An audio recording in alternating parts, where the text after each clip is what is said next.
People often cringe at the mention of budgets. It takes so long and I end up going over budget anyways. What's the point? In this video, I'm gonna go through 5 main reasons why budgets fail and the simple things that you can do to make budgeting easier. There are people who swear that budgets don't work and they operate better without one. But when you dive a little deeper and find what their secret formula is, they will always for sure mention a plan, a way that they organize their finances, which, hello, that's called a budget. After all, managing our money is a life skill that we all need in order to reach our life goals. And having a budget is one of the best ways to manage our finances. Watch to the end for a bonus tip on the most important thing that will make or break your budget. Reason number 1, unrealistic. One sure way of setting yourself up for failure is to have unrealistic expectations rather than building a budget based on what's possible. There are 3 things to make sure your budget is more realistic and easier to stick to. Number 1, accurately documenting past expenses. Don't fall for the trap of guesstimating how much things cost. The more thorough that you complete this step, the more accurate and realistic your budget will be. During this step, it's also really important to include the irregular expenses and the annual expenses, because those are the expenses that people often forget about, and the main reason why a budget can work one month and then not work another month. The expense category itself will determine how far back you need to go back. The second thing that you can do to make your budget more realistic is to have buffers.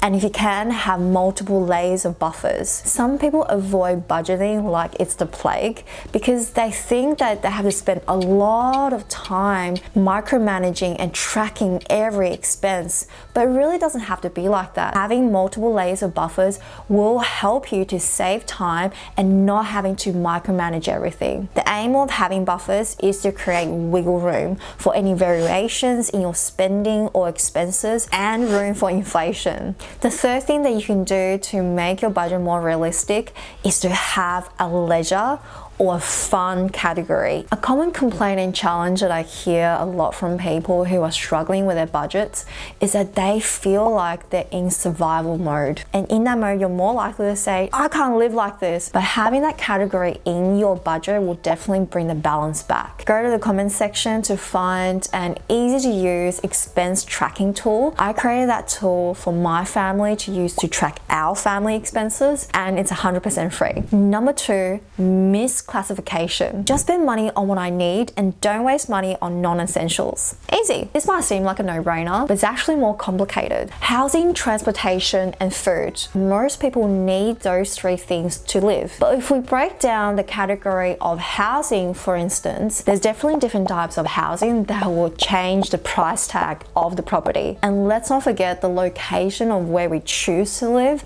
can also make a huge difference in the price tag and the living expenses as well. So thinking about it that way, the majority of what we classify as needs can actually be reclassified as wants. A lot of people feel powerless about their financial situation because they feel stuck and they feel like they have no options. But the truth is, we always have choices and we are always in the driver's seat.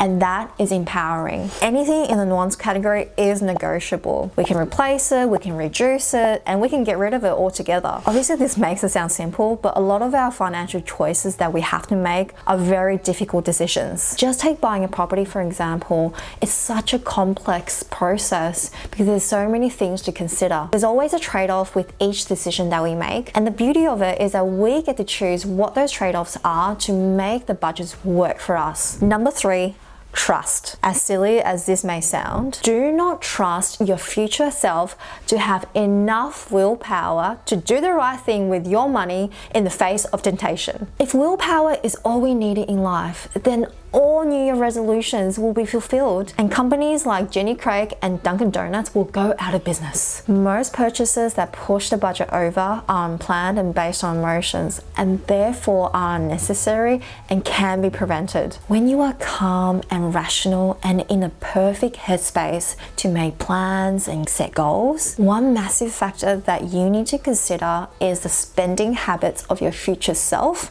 when you're not feeling so calm and rational. Because when faced with more pressing emotions, willpower will always lose the fight. Create a money system to make it easier and more convenient to stick to the budget. Here are some examples of what you can do. Separate your money based on purpose. You can either do this physically with the envelope method or have multiple online accounts. Use the categories of housing, transportation, food, emergency funds, long-term goals like braces for kids, and another one for fun and leisure. And once you have your money separated into different purposes, then repeat this step every single time you get paid. And if you choose to use different online accounts, you can automate this process by setting up recurring transfers. The aim here is that when your future self feels like an in-the-moment purchase about to happen, then they are less likely to go ahead and make that purchase when they can clearly see that all the money has already been accounted for. Most people will have a reactive approach to managing their finances. Ben gets paid weekly, so one week he pays for the quarterly gas bill, which is $350, and another week he pays for the water bill, that's $200, which occurs on a bi-monthly basis. The problem with this approach is that some expenses are much larger than others, which will leave you short and not have enough for the more regular expenses like petrol and groceries. A less stressful way is to allocate money from every pay to cover all expense categories. This method allows you to plan for expenses and spread out bigger expenses so it doesn't hurt as much. For example, the water bill is about $200 every quarter and you get paid weekly. Then you can set aside $15.40 per week to cover your quarterly water bill. So when it's due, there's no surprises because you will always have the money set aside. Just be mindful that depending on when you start your budget, then your maths might be different. If when you start your budget, it's 5 weeks till your next water bill becomes due, then you'll need to allocate $40 rather than $15.40 per week for the next 5 weeks to cover that water expense. Then after that, you can start setting aside $15.40 for the following water bill. Number 5,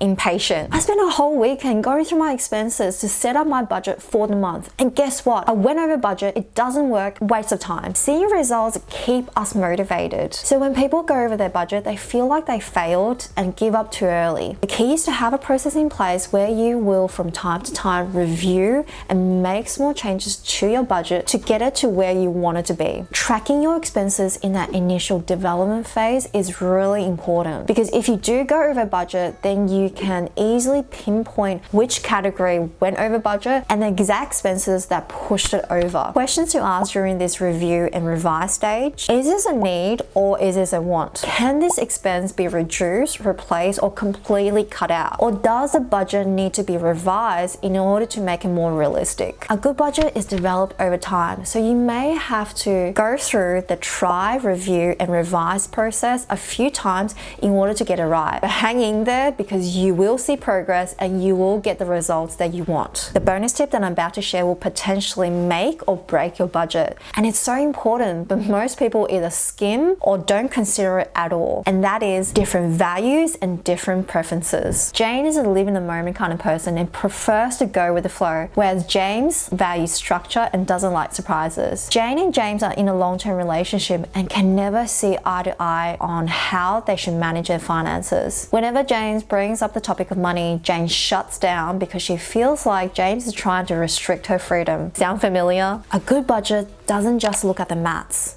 but take into consideration the different values and preferences of the individuals that the budget is created for. And without that awareness and without that consideration, then there will be resistance. Step number 1 is to have a calm and honest conversation with yourself and the people that the budget impacts about your individual preferences and values around money. Do you value freedom or security? Do you prefer flexibility or control? Are you a spender or a saver? Are you a big picture person or a detail focused person? Answers to these questions might give you insight on how the budget should be created, how specific or general it needs to be, what kind of expenses to track, how often to review the budget, and how much buffer is needed. Regardless of how different our values and preferences are, a good budget will cater for all those differences and help everyone that the budget impacts to live the life that they want to live in a more sustainable way. Watch my next video on the budgeting mistakes that my family's made and the steps that we took to create a budgeting system that works for us. Thanks for watching and I'll see you in the next video.